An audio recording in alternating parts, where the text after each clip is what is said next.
En esta ocasión vamos a darles algunas recomendaciones para resolver ejercicios donde se aplique la estática de equilibrio de traslación. La ecuación básica será la suma de fuerza igual 0 tanto en el eje X como en el eje Y. Cuando se encuentren los ejercicios de esta manera, no será de mucha importancia indicar hacia la derecha o hacia la izquierda el eje X positivo o hacia arriba o hacia abajo el eje Y positivo, ¿ah? Porque siempre va a obtenerse el mismo resultado. Entonces comenzamos leyendo el enunciado. Inciso A. El bloque A de la figura 218 pesa 100 newton. El coeficiente de rozamiento estático entre el bloque y la superficie sobre la cual reposa es 0.30. El peso es de 20 newton y el sistema está en equilibrio. Calcúlese la fuerza de rozamiento ejercida sobre el bloque A. Inciso B. Hállese el máximo peso para el cual el sistema puede quedar en equilibrio. Luego de leer el enunciado, tratando de comprender y sopesar cada palabra del enunciado, pues vamos a pensar que la solución, es decir, estamos estableciendo una hipótesis, la solución va a estar condicionada por el comportamiento de la fricción de superficie que aparece en la teoría de los textos.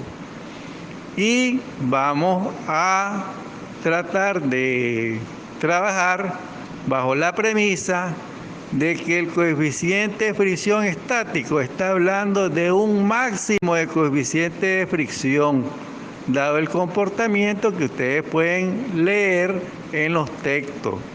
O sea, que establecemos como hipótesis que para el inciso A, el peso de los 20 newton va a darnos una fricción donde no se aplica totalmente el punto 3.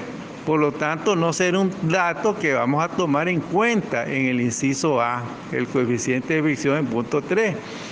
Pero sí, cuando queremos resolver el inciso B, cuando nos pide la máxima fuerza que es capaz de soportar el sistema en W sin que se mueva, entonces sí tomaremos en cuenta el coeficiente de fricción de punto 3, porque después de eso el sistema queda en movimiento y los coeficientes de fricción dinámicos serán menores en su valor que el máximo coeficiente de fricción estático. Para resolver el inciso A vamos a plantearnos dos diagramas de cuerpo libre. Uno para el bloque A y otro para el nudo, donde concurren varias fuerzas, entre ellas el peso W y la tensión que une al bloque A con el nudo. Entonces, en la suma de fuerza en X para el bloque A, ahí establecemos dos fuerzas en el eje X, que son las que hay que tomar en cuenta, que sería la tensión T1, que es la que une el bloque A con el nudo, y oponiéndose a ella la fuerza de fricción que queremos conocer. Ahí está la incógnita. Ahí no tomamos en cuenta el punto 3 porque estamos considerando que va a ser una fuerza de fricción menor que la con el coeficiente de fricción máximo. Luego, en el diagrama de fuerza del nudo está la tensión 1 apuntando hacia la izquierda, hacia abajo apunta el peso W, que en este caso el inciso A lo consideramos de 20 newton, y en un ángulo de 45 grados le llamamos a esa fuerza, a esa tensión, la llamamos T2. hay que tomar en cuenta que al descomponer T sub 2, que tiene un ángulo de 45 grados, recordemos que el seno de 45 grados es igual al coseno de 45 grados. Entonces esas dos componentes serán iguales. Luego, estableciendo la suma de fuerza en X, ponemos el X positivo hacia la derecha. Y entonces tendremos T sub 2 coseno de 45 menos la tensión 1 igual a 0 porque hay equilibrio de traslación. En Y también establecemos suma de fuerza igual a 0 porque hay equilibrio de traslación en Y. Y entonces ahí en este caso ponemos T sub 2 seno de 45 positivo porque apunta hacia el positivo donde pusimos el más Y. Y el peso W apunta hacia el negativo de la Y. Y entonces la suma de fuerza será T sub 2 seno de 45 menos el peso de 20 newton.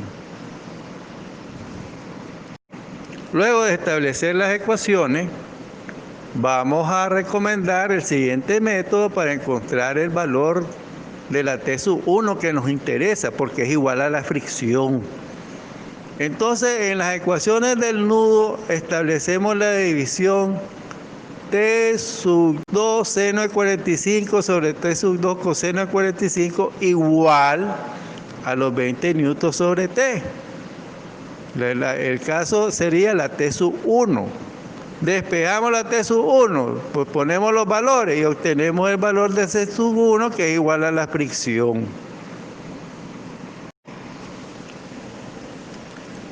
En el caso del inciso B, sí vamos a necesitar la normal.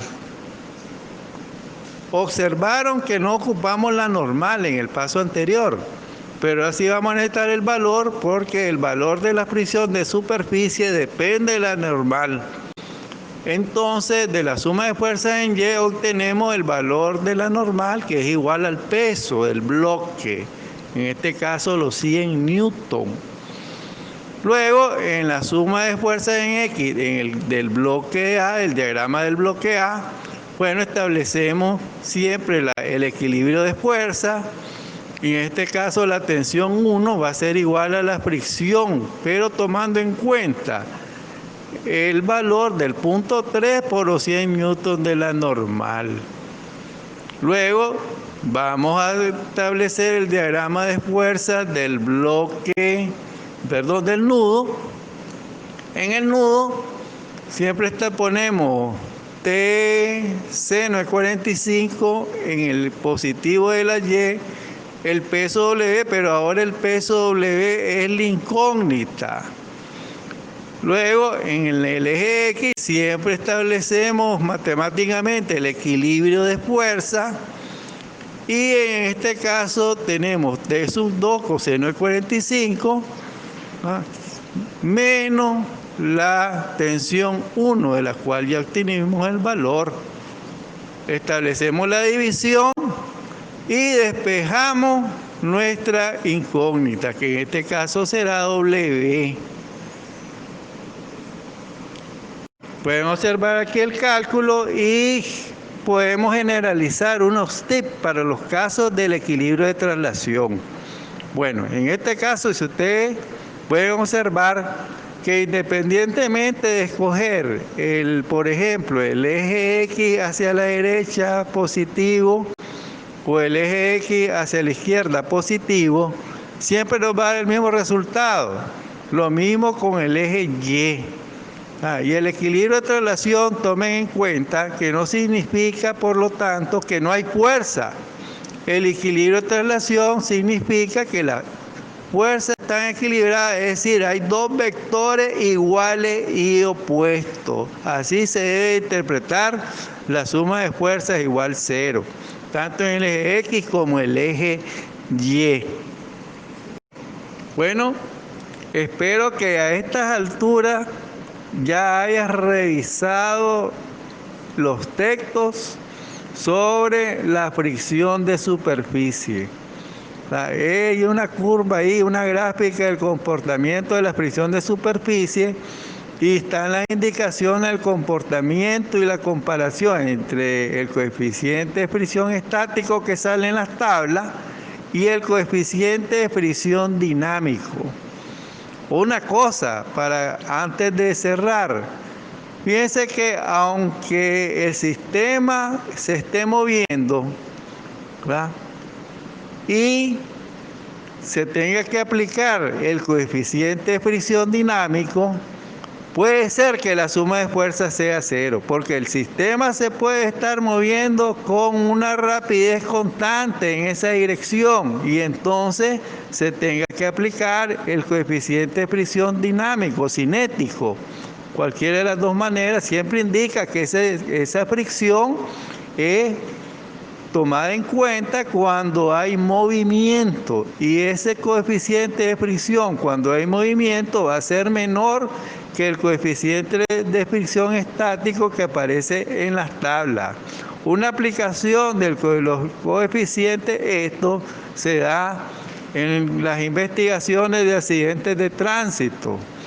Ahí hay tablas que ocupa la policía de tránsito para determinar cuánto era la velocidad que tenía determinado vehículo según su peso, según la superficie, para tener una aproximación de la rapidez antes de poner los frenos.